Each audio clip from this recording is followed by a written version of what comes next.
Get ready to witness jaw-dropping, heart-pounding, and downright unbelievable moments that have left us all in awe. Today we're diving deep into a compilation of unbelievable moments in combat sports. Holyfield and Tyson II. Let's travel back to June 28, 1997, a date forever etched in boxing history as the Bite Fight. The atmosphere was charged as Tyson and Holyfield faced off in their rematch. Things took a surreal twist in the third round. Tyson, trailing in the match and dealing with a cut from an earlier headbutt, shocked everyone by biting off a piece of Holyfield's right ear during a clinch. The image of Tyson spitting out the chunk of Holyfield's ear onto the canvas is hard to forget. The fight carried on despite Holyfield's bloodied face and the shocking loss of a piece of his ear.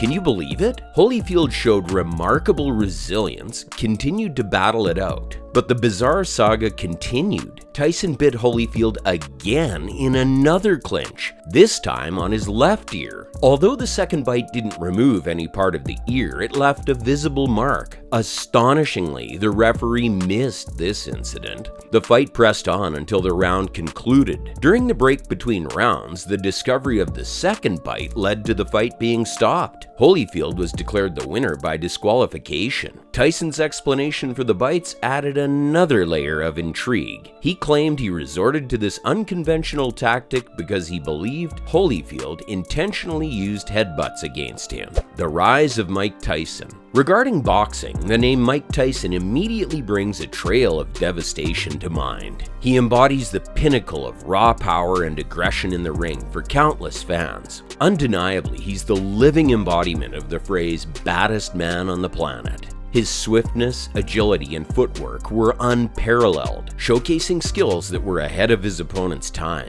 In the ring against Berbick, Tyson was a mere 20 years old and still on the rise. And on November 22, 1986, in the glitz of Las Vegas, Mike Tyson made an unforgettable statement. From the very first bell, he toyed with Berbick, much like a lion toying with its prey. Berbick found himself with no response to offer, and in a matter of moments, Tyson delivered a crushing knockout in the second round to seize the WBC title. It will forever stand out among boxing enthusiasts as the inception of Tyson's tumultuous era. The Mayweather vs. Pacquiao showdown. Let's keep it real. The actual bout between Floyd and Manny didn't exactly light up the ring. Nevertheless, the significance of this fight goes beyond the punches thrown. It symbolizes the most eagerly awaited collision in the entire history of boxing. Moreover, it took 10 years for Manny and Floyd to finally agree to lace up their gloves. In 2015, these two boxers squared off in Las Vegas, creating a colossal event that left an unforgettable mark on combat sports history.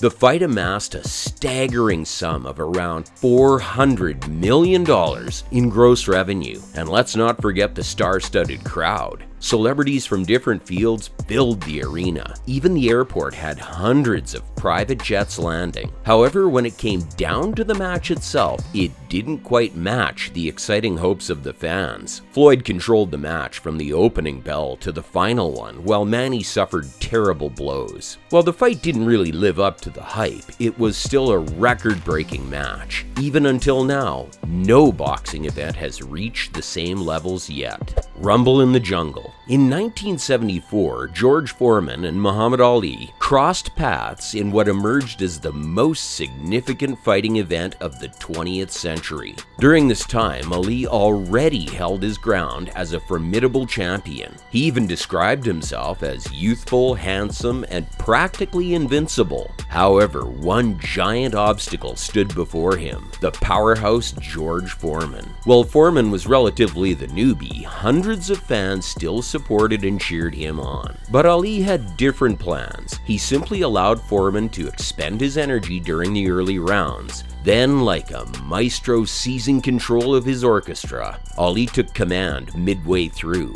The climax arrived in the 8th round when a weary Foreman met his fate. knocked out in front of an audience of 60,000 spectators. Here's the kicker. Ali had already attained a fair share of popularity before the Rumble in the Jungle. However, his knockout victory over Foreman and the calculated strategy he employed not only solidified his standing but also cemented his name among the pantheon of legends. George Foreman versus Michael Moorer. In a stunning twist for the boxing world, George Foreman dropped a bombshell by retiring during his peak at a mere 28 years old. An entire decade later, he announced his much-awaited boxing comeback. Having secured several victories, the path was paved for George Foreman to step back into the ring for a shot at the boxing heavyweight title, facing none other than the undefeated champion of the time, Michael Moorer. Yet as the match played out, the 10th round sealed this tale. With a deft blow, Foreman connected, sending Moorer to the canvas where the referee's count reached 10. Astonishingly, at the age of 45, George Foreman rewrote the record books by becoming the oldest heavyweight champion. It's worth noting that he managed this feat while lagging behind in the scorecards, amplifying the shock value of his triumph.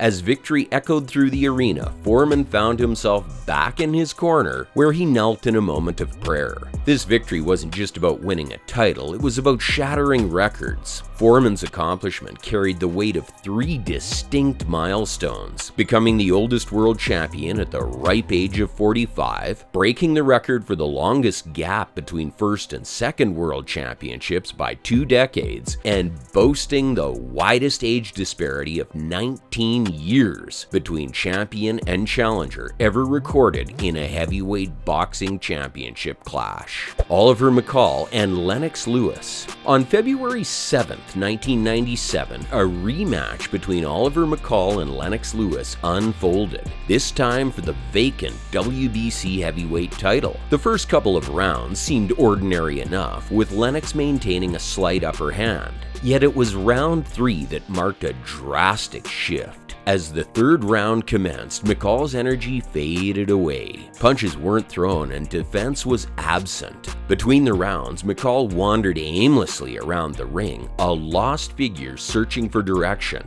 Referee Mills Lane paused in the 4th round, questioning McCall's state, and then signaled for the fight to continue. Following the 4th round, McCall was seen shedding tears. By the time the 5th round rolled out, Mills decided to intervene and stop the contest.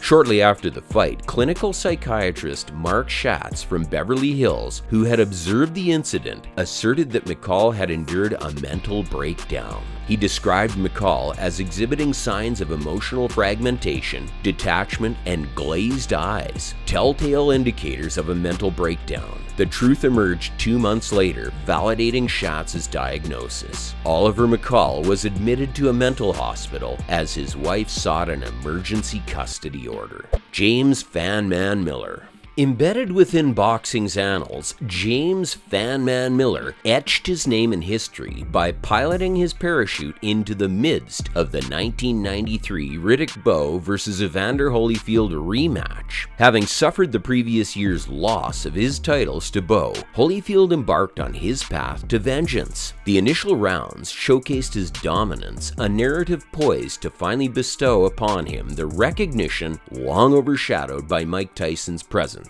Then chaos descended from the heavens. 1 minute and 10 seconds in, the 7th round saw a strange figure coming from the sky. Holyfield quickly saw this himself, prompting Bowe to look up as well. Chaos erupted in the ringside area as security personnel hurried to stop what they perceived as a severe threat. Some even thought the intruder had an explosive strapped to him, aimed at political figures Louis Farrakhan and Jesse Jackson, both present at the event. The resultant chaos was unlike any other. Bowe's security team quickly subdued Miller, delivering a knockout punch in the process. Luckily, no one else was injured during the commotion. So that's all for today's episode. Folks, if you enjoyed watching, leave a like and share it with your friends. You can also comment and let us know what you'd like to see from this channel in the future. Also, subscribe to our channel if you haven't already. You'll want to check out our other videos. Stay tuned for more awesomeness. Thanks for watching.